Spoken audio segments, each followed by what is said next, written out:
Warisan sunyi, Catherine dan harta karun Ibu Suri. Dalam sejarah monarki Inggris baru-baru ini, sedikit tindakan yang membawa simbolisme yang begitu mendalam dan halus seperti penyerahan perhiasan pribadi Ibu Suri kepada Catherine, Putri Wales saat ini. Apa yang tampak seperti isyarat kesopanan dan kepercayaan pribadi yang sederhana segera terungkap sebagai langkah yang syarat makna, mampu mengungkap ketegangan yang disembunyikan dengan cermat di dalam keluarga kerajaan dan mendefinisikan kembali persepsi publik tentang institusi tersebut. Pada Rabu siang yang tenang di Istana Kensington, suasana terasa kental dengan rutinitas kegiatan resmi. Ratu dibantu oleh Duke of Kent dan saudara perempuannya, Putri Alexandra, terus menjalankan tugas resminya. Karier pengabdian yang telah berlangsung selama 50 tahun. Tidak ada yang dapat mengantisipasi bahwa sebuah tas kerja beludru kecil yang dikirimkan oleh utusan pribadi Putri Alexandra akan melepaskan badai makna yang sesungguhnya di dalam monarki. Di dalam tas kerja itu terdapat perhiasan yang pernah menjadi milik Ibu Suri sendiri. Benda-benda yang syarat dengan sejarah dan simbolisme, yang pengalihannya mengungkap perbedaan internal yang telah disembunyikan dengan cermat selama beberapa dekade. Penerima yang dituju, Permaisuri Camilla, sengaja dikecualikan dari pengalihan ini. Alexandra, mengikuti instruksi yang telah diberikan bertahun-tahun sebelumnya, memutuskan bahwa Catherine harus mewarisi harta karun ini, sebuah isyarat yang memiliki dimensi pribadi dan strategis. Catherine yang sedang meninjau jadwalnya untuk minggu berikutnya, dengan lembut disela oleh sekretaris pribadinya yang masuk membawa sebuah kotak kayu berornamen, jenis wadah yang diperuntukkan untuk benda-benda bernilai luar biasa, benda-benda yang telah bertahan selama beberapa generasi dan memiliki bobot yang jauh melampaui nilai moneternya. "Baru saja tiba untuk Anda, Nyonya," katanya, dengan hati-hati meletakkan kotak itu di atas meja. Catherine mendongak, terkejut. Hubungannya dengan Putri Alexandra selalu hangat berdasarkan rasa saling menghormati dan percakapan pribadi sesekali tentang tantangan kehidupan kerajaan. Namun, pengiriman yang tak terduga jarang terjadi. Alexandra sangat teliti, seorang perencana, seseorang yang jarang bertindak impulsif. Setelah sendirian, Catherine membuka kotak itu dan menarik napas. Di atas bludru biru tengah malam, terdapat perhiasan yang membuat jantungnya berdebar kencang. Bros sapir dan berlian yang memantulkan cahaya secara hipnotis, anting-anting mutiara yang begitu berkilauan hingga tampak hampir hidup, gelang zamrud dengan hiasan emas yang begitu halus menyerupai renda yang membeku dalam logam, dan, yang terpenting, sebuah tiara. Itu bukan salah satu perhiasan megah dari koleksi kerajaan, tetapi sesuatu yang lebih intim, pribadi. Berlian-berlian itu dipasang dalam pola kisi yang halus, rapuh namun abadi, memantulkan cahaya sore hari dalam titik-titik cemerlang yang menari-nari di dinding kantornya. Di atas perhiasan-perhiasan itu, sebuah amplop bertuliskan namanya, ditulis dengan tulisan tangan khas Alexandra berisi surat panjang. Ditulis di atas kertas krem berkualitas tinggi. Saat ia membacanya, setiap paragraf mengungkapkan kebesaran apa yang dipegangnya. Catherine tersayang, surat itu dimulai. "Perhiasan yang sekarang kau miliki telah sampai kepadaku melalui jalan yang dimulai jauh sebelum kau menjadi bagian dari keluarga ini. Namun aku percaya perhiasan-perhiasan itu selalu ditujukan untukmu." Alexandra menjelaskan bahwa benda-benda ini dulunya milik Ibu Suri, diberikan secara pribadi beberapa tahun sebelum kematiannya pada usia 101 tahun. Benda-benda ini bukan bagian dari koleksi resmi kerajaan dan tidak tunduk pada protokol dan hierarki yang mengatur sebagian besar perhiasan kerajaan. Benda-benda ini adalah hadiah pribadi yang diberikan antar wanita yang memahami arti melayani monarki dengan anggun dan bijaksana. Bibi Elizabeth mempercayakan benda-benda ini kepada saya dengan instruksi yang sangat spesifik, lanjut Alexandra. Beliau mengatakan bahwa benda-benda ini pada akhirnya harus diberikan kepada seseorang yang mewujudkan kualitas yang paling beliau hargai dalam pelayanan kerajaan. Seseorang yang memahami bahwa menjadi bangsawan adalah soal kewajiban, bukan status. Soal menjalin hubungan dengan orang-orang, bukan menjaga jarak aristokratis. Soal pengorbanan, bukan hak istimewa. Surat itu menggambarkan setiap perhiasan dengan kasih sayang yang hampir penuh penghormatan. Bros sapir itu adalah favorit Ibu Suri, dikenakan dalam banyak acara dan diterima sebagai hadiah dari George ke-6 di awal pernikahan mereka, menjadi jimat pribadi. Anting-anting mutiara itu milik Ratu Mary sebelum beralih ke Ibu Suri, dengan silsilah yang membentang hingga era Victoria. Gelang zamrud itu diperoleh Ibu Suri selama perjalanan ke India, mencerminkan selera pribadinya. Dan tiara, yang paling unik dari semuanya, berasal dari keluarga Bose sebelum pernikahannya dengan keluarga Windsor. Itu adalah milik pribadi dan dikenakan pada acara keluarga daripada acara kenegaraan, simbol kehidupan kerajaan daripada penampilan publik. Menjadi ratu bukanlah tentang mahkota atau istana, lanjut surat itu. Ini tentang berada bersama rakyat Anda di saat-saat tergelap mereka, tentang tinggal di London selama Blitz ketika Anda bisa mencari keselamatan, tentang mengunjungi rumah sakit dan lingkungan yang hancur akibat bom untuk menunjukkan bahwa kerajaan berarti lebih dari sekadar upacara. Catherine membaca dan membaca ulang kata-kata itu, menyadari beratnya perbandingan tersebut. Ibu Suri telah melewati perang, kehilangan, dan ancaman eksistensial terhadap monarki selalu muncul lebih kuat. Tantangan Catherine berbeda, tetapi prinsip-prinsip dasarnya sama. Melayani tanpa mengeluh, beradaptasi tanpa melupakan nilai-nilai inti, melindungi keluarga sambil menghormati institusi, dan menunjukkan bahwa monarki tetap relevan di dunia modern. Aku telah mengamatimu selama bertahun-tahun, Alexandra menyimpulkan. Aku telah melihat bagaimana kau menghadapi pengawasan yang akan menghancurkan orang lain, bagaimana kau memodernisasi pendekatanmu sambil menghormati tradisi penting, bagaimana kau memprioritaskan anak-anakmu tanpa mengabaikan tugasmu, dan bagaimana kau menghadapi kritik tanpa kehilangan ketenangan atau martabatmu. Bibi Elizabeth pasti akan menyukaimu, Catherine. Dia akan melihat dalam dirimu apa yang kulihat. Seseorang yang mengerti bahwa hidup ini bukan tentang apa yang kau terima, tetapi tentang apa yang kau berikan, dan itulah mengapa perhiasan ini menjadi milikmu. Catherine meletakkan surat itu, tangannya sedikit gemetar, dan melihat perhiasan itu lagi.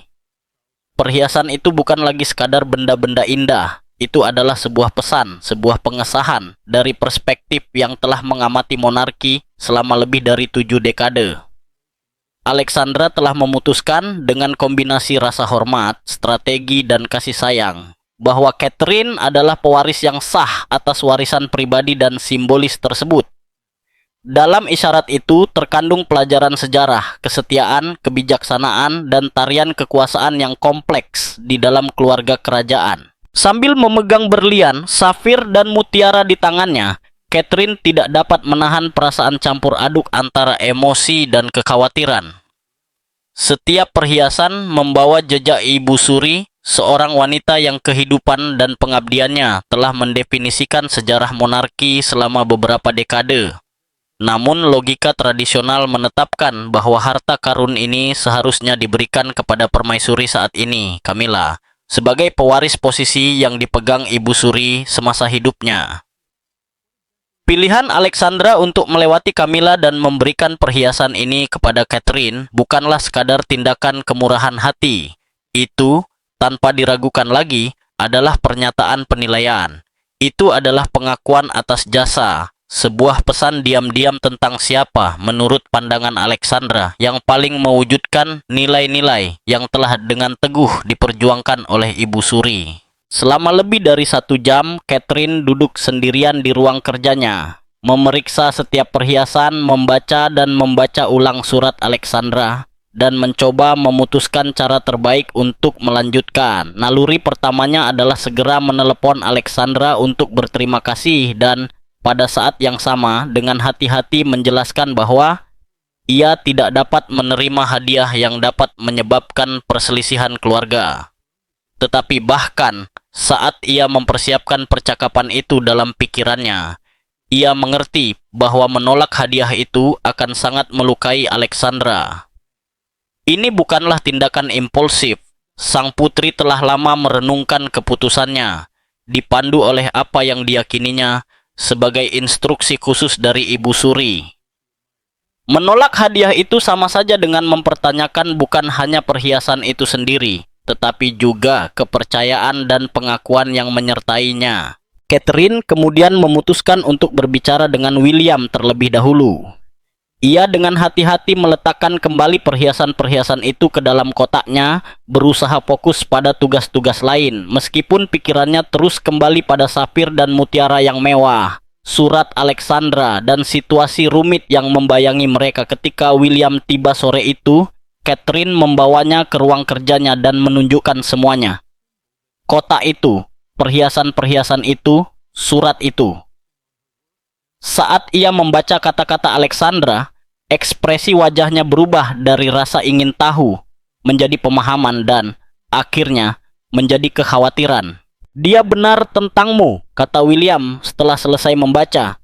"Ini seharusnya milikmu. Kau telah membuktikan dirimu layak dalam segala hal yang penting."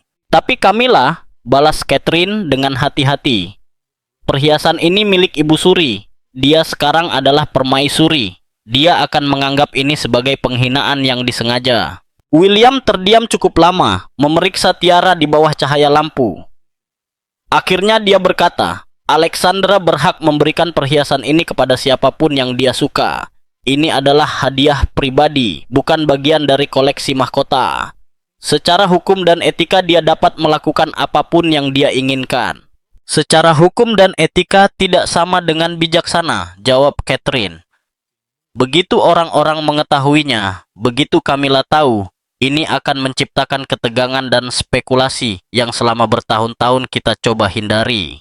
Mereka berbicara selama berjam-jam, mempertimbangkan semua kemungkinan. Mereka dapat menerima perhiasan itu tetapi tidak pernah memamerkannya di depan umum, menyimpannya sebagai harta pribadi. Mereka bisa langsung memberitahu Camilla sebelum berita itu bocor, menjelaskan bahwa keputusan itu adalah keputusan Alexandra sendiri dan bukan penilaian kontemporer, atau bahkan menyarankan agar beberapa barang dimasukkan ke dalam koleksi kerajaan, meskipun ini akan sedikit mengurangi niat Alexandra. Tidak ada pilihan yang sempurna. Setiap jalan membawa komplikasi yang tak terhindarkan, dan mereka berdua tahu bahwa pada akhirnya keputusan itu dapat digagalkan oleh keadaan di luar kendali mereka. Keadaan itu datang lebih cepat dari yang diharapkan. Kurang dari 48 jam setelah paket itu tiba, desas-desus pertama mulai beredar di antara jaringan internal istana yang menghubungkan Kensington, Buckingham, dan Clarence House. Seorang anggota staf yang tidak menyadari pentingnya isi paket tersebut secara santai menyebutkan paket itu kepada seorang kolega yang kemudian menyebutkannya kepada yang lain. Dalam beberapa jam, fakta-fakta dasar telah sampai ke telinga yang menganggapnya sangat menarik. Pada akhir minggu, seluruh staf istana berbisik-bisik tentang paket misterius yang diterima Catherine dari Putri Alexandra. Spekulasi semakin konkret, beberapa berbicara tentang dokumen, yang lain tentang karya seni, dan beberapa mengandalkan intuisi dan pengetahuan tentang selera Alexandra, menduga bahwa itu adalah perhiasan. Akhirnya, informasi tersebut sampai ke seorang jurnalis dengan sumber-sumber istana yang sangat baik, dan Catherine dan William terpaksa menjawab pertanyaan tentang hadiah yang mereka harapkan tetap bersifat pribadi. Di bawah tekanan ini, Catherine membuat keputusan sulit untuk bertindak proaktif. Ia menelepon Alexandra untuk mengucapkan terima kasih lagi dan menjelaskan bahwa cerita tersebut akan segera menjadi publik. "Saya ingin menghormati keinginan Anda dan menyimpan perhiasan ini," katanya dengan hati-hati. "Tetapi saya perlu tahu, apakah Anda setuju dengan pernyataan yang dirilis untuk menjelaskan cerita dan alasan Anda? Jika tidak, media akan melaporkan cerita tersebut tanpa mengetahui kebenarannya dan akan mengubahnya menjadi sesuatu yang negatif." Respons Alexandra langsung dan tegas. "Saya tidak menyembunyikan apapun, sayangku. Saya bangga telah memberikannya kepada Anda. Jika kebenaran membuat beberapa orang tidak nyaman, mungkin ketidaknyamanan itu memang pantas. Katakan apa yang perlu Anda katakan. Dengan restu Alexandra, Catherine bekerja sama dengan tim komunikasi istana untuk menyusun pernyataan yang seimbang antara kejujuran dan kebijaksanaan. Pernyataan tersebut mengakui bahwa Catherine telah menerima perhiasan dari Putri Alexandra yang sebelumnya milik Ibu Suri, menjelaskan bahwa ini adalah barang-barang pribadi yang dapat dibuang Alexandra sesuai keinginannya. Pernyataan itu menekankan bahwa pilihan Alexandra merupakan pengakuan atas dedikasi Catherine terhadap pelayanan kerajaan dan nilai-nilai yang diperjuangkan oleh Ibu Suri.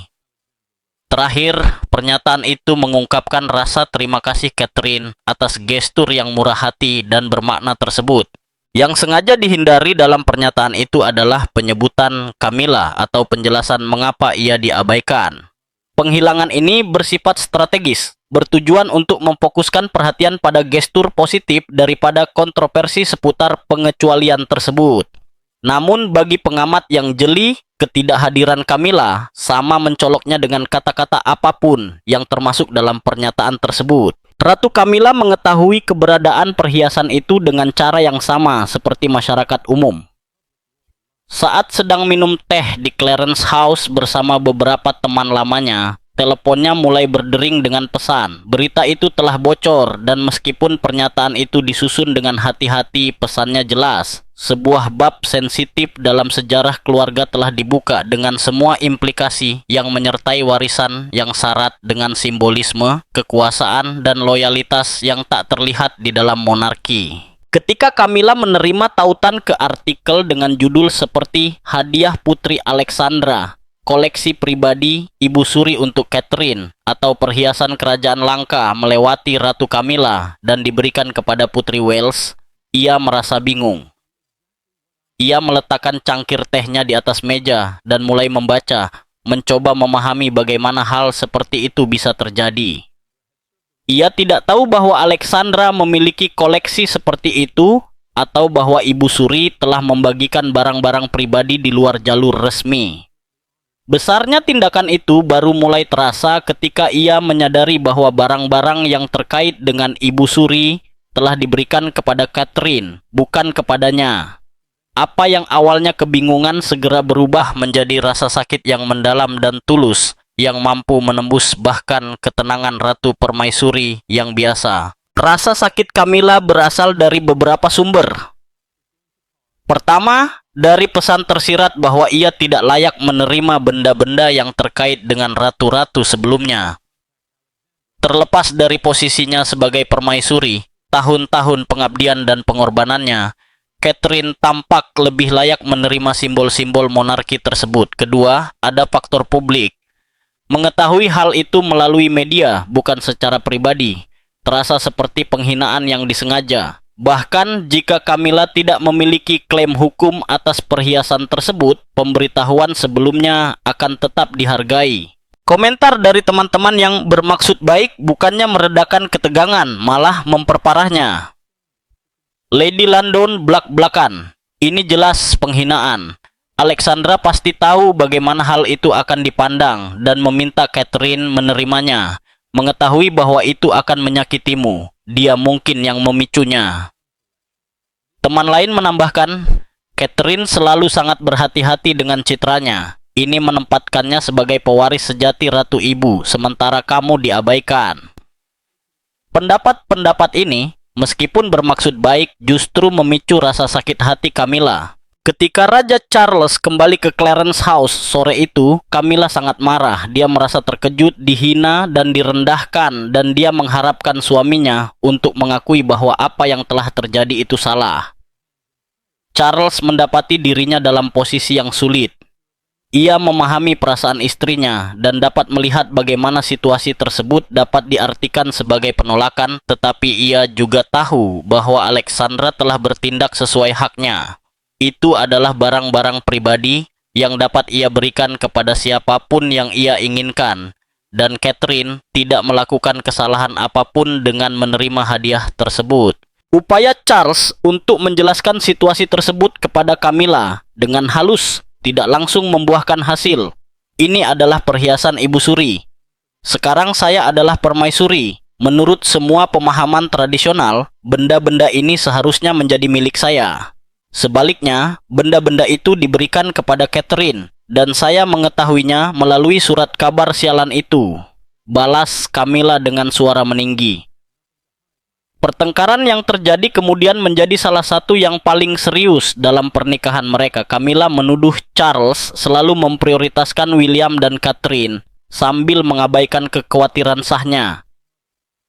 Charles menjawab bahwa Camilla mempersonalisasi situasi tersebut, padahal sebenarnya ini tentang menghormati keinginan Ibu Suri sebagaimana ditafsirkan oleh Alexandra. Camilla bersikeras bahwa keinginan Ibu Suri, jika memang benar-benar ada, sudah ada sejak beberapa dekade lalu dan tidak dapat mencerminkan realitas saat ini tentang siapa yang memegang posisi ratu. Percakapan itu berlangsung lebih dari 1 jam tanpa ada konsesi dari kedua belah pihak. Camilla akhirnya meninggalkan ruangan sambil menangis dan Charles yang frustrasi dan kelelahan meminum whisky dalam jumlah besar untuk menenangkan sarafnya. Keesokan paginya, Raja memanggil William untuk menangani situasi tersebut. "Ibu tirimu sangat terluka," kata Charles. "Aku mengerti perasaannya, meskipun aku tidak percaya ada yang melakukan kesalahan. Akan lebih baik jika Catherine berbicara langsung dari wanita ke wanita untuk meredakan situasi." William, setelah beberapa detik terdiam, menjawab, "Catherine tidak menciptakan situasi ini. Dia menerima hadiah tak terduga dari Alexandra. Menolaknya akan menghina. Apa yang seharusnya dia minta maafkan?" Malam itu juga, William berbicara dengan Catherine. Meskipun merasa tidak nyaman dan enggan, dia mengerti bahwa keharmonisan keluarga harus diutamakan daripada persepsinya tentang keadilan individu. Dia akhirnya setuju untuk mengambil keputusan. "Aku tidak akan meminta maaf karena menerima hadiah yang memang berhak aku terima. Aku akan mengakui perasaanmu, tetapi aku tidak akan mengakui bahwa ada sesuatu yang tidak pantas," kata Catherine. La conversación telefónica del día siguiente fue tensa y medida. Catherine comenzó explicando que no había intención de causar daño y que ella misma había quedado sorprendida con el regalo inesperado. Camilla, controlada y fría, respondió: "Aprecio que llames, pero debiste saber cómo se vería esto. ¿Cómo me haría sentir ver en los periódicos que recibías la colección privada de la reina madre? Un aviso previo habría sido cortés." Catherine respondió suavemente: "Recibí el regalo solo días antes de que se publicara la noticia. No hubo tiempo para gestionar todas las sensibilidades antes de que las circunstancias nos obligaran. Lamento que te hayas sentido herida. Nunca fue mi intención." Camilla replicó con firmeza: "A veces la intención no importa. Lo que cuenta es el impacto. Y el impacto es que yo, la reina consorte, fui pasada por alto." La llamada continuó varios minutos, manteniendo una cortesía formal pero con posiciones claras. Catherine reiteró que había aceptado un regalo de un miembro mayor de la familia, decisión tomada por Alexandra en base a su relación con la reina madre. Camilla insistió en que se debió considerar más cómo afectaría la percepción sobre su posición y el mensaje que enviaba sobre las prioridades familiares. La conversación concluyó sin resolución, dejando la tensión subyacente más palpable que antes. La historia dominó la cobertura mediática durante semanas. Columnas de opinión desmenuzaron cada detalle, evaluaron las relaciones y especularon sobre las implicaciones futuras. La reacción del público se dividió. Quienes admiraban a Catherine vieron el regalo como un reconocimiento legítimo de su dedicación y prueba del aprecio de la generación anterior. Quienes apoyaban a Camilla lo interpretaron como un desaire que evidenciaba un sesgo persistente contra la reina consorte, demostrando que nunca sería plenamente aceptada. Lo que comenzó como un gesto privado de confianza se convirtió rápidamente en un foco de controversia pública. Los comentarios en redes sociales se transformaron en auténticos campos de batalla.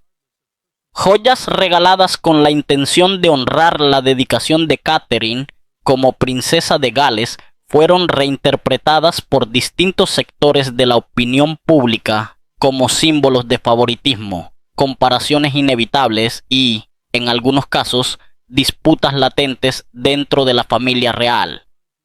Catherine, consciente de que no podía controlar la narrativa que surgía a su alrededor, decidió centrarse en sus responsabilidades, eventos benéficos, visitas a hospitales y escuelas, reuniones con organizaciones solidarias. La princesa se mantenía firme en su rol, cumpliendo con su deber mientras el debate crecía fuera de su alcance, aunque la presión era evidente y agotadora. El príncipe William, protector y frustrado, presionó a los funcionarios del palacio para que defendieran a su esposa de ataques percibidos como injustos. Sin embargo, no todos estuvieron dispuestos a respaldarla plenamente. Algunos optaron por la cautela, evitando tomar partido en lo que ya se estaba percibiendo como un enfrentamiento simbólico entre Catherine y Camila. Esta falta de apoyo generó tensiones internas y cierto enojo en William, quien entendía, al mismo tiempo, los cálculos políticos que guiaban a la institución. La prioridad del palacio era la monarquía como sistema, y no la defensa abierta de individuos específicos. La princesa Alexandra, autora del regalo, observaba con creciente preocupación el torbellino mediático que había provocado. Si bien esperaba cierto interés por su decisión, jamás imaginó que alcanzaría la magnitud de un debate cultural. Llegó a considerar emitir un comunicado para explicar sus intenciones, pero sus asesores le recomendaron no intervenir. Cualquier declaración solo alimentaría la polarización existente. 6 meses después, la intensidad de la controversia comenzó a disminuir, pero el impacto privado seguía resonando en las relaciones familiares. Catherine y Camila mantuvieron una relación cordial pero distante. Interactuaban cuando era estrictamente necesario, posaban juntas para las fotos oficiales y aparentaban unidad, aunque la calidez que alguna vez existió, nunca profunda pero genuina, había desaparecido. Dentro del palacio, la situación reveló divisiones previamente encubiertas. Se consolidaron facciones leales a William y Catherine, mientras otras se alinearon con Charles y Camila. Esta fragmentación influyó en decisiones sobre personal, asignación de recursos y apoyos institucionales, generando tensiones que complicaban la gestión cotidiana del palacio. Raja Charles berusaha mengatasi perbedaan ini melalui pertemuan keluarga pribadi, percakapan yang sulit dan terkadang panas, di mana konflik yang jauh melampaui insiden perhiasan dibahas. Camilla mengungkapkan kekecewaannya karena terus-menerus dibandingkan dengan Diana dan, baru-baru ini, dengan Catherine. Catherine merasakan tekanan untuk membuktikan nilainya dengan setiap tindakan dan dikritik terlepas dari pilihannya. Pertemuan-pertemuan ini, meskipun menyakitkan, juga terbukti melegakan, mengakui ketegangan yang mendasarinya memungkinkan ketegangan tersebut dikelola secara lebih konstruktif. Perhiasan itu sendiri tetap berada dalam pengawasan Catherine, dikenakan dengan hati-hati pada acara-acara penting. Setiap kali putri mengenakan salah satu perhiasan tersebut, terutama tiara, itu menjadi pengingat akan Ibu Suri dan kepercayaan yang telah diberikan Alexandra kepadanya. Lebih dari sekadar barang berharga, perhiasan tersebut menjadi simbol warisan dan tanggung jawab, memotivasi Catherine untuk berperilaku sesuai dengan standar yang diharapkan dari perannya. Bertahun-tahun kemudian, sejarawan akan menganggap episode ini sebagai contoh ketegangan yang muncul ketika sebuah institusi berusia ribuan tahun mencoba menyeimbangkan tradisi dan modernisasi, hierarki dan prestasi. Apa yang sebagian orang anggap sebagai isyarat kesopanan kecil sebenarnya mencerminkan kompleksitas internal monarki dan seni halus dalam menjaga persatuan keluarga di mata publik. Bagi Catherine, Nilai sebenarnya dari hadiah itu terletak bukan pada perhiasannya, tetapi pada kepercayaan yang diberikan oleh seseorang dengan puluhan tahun pengabdian yang terhormat kepadanya. Keyakinan bahwa dia mampu mempertahankan warisan yang telah berlangsung selama beberapa generasi. Kepercayaan itu menjadi kekuatan pendorong di balik perilakunya dan pengabdiannya di luar kontroversi apapun.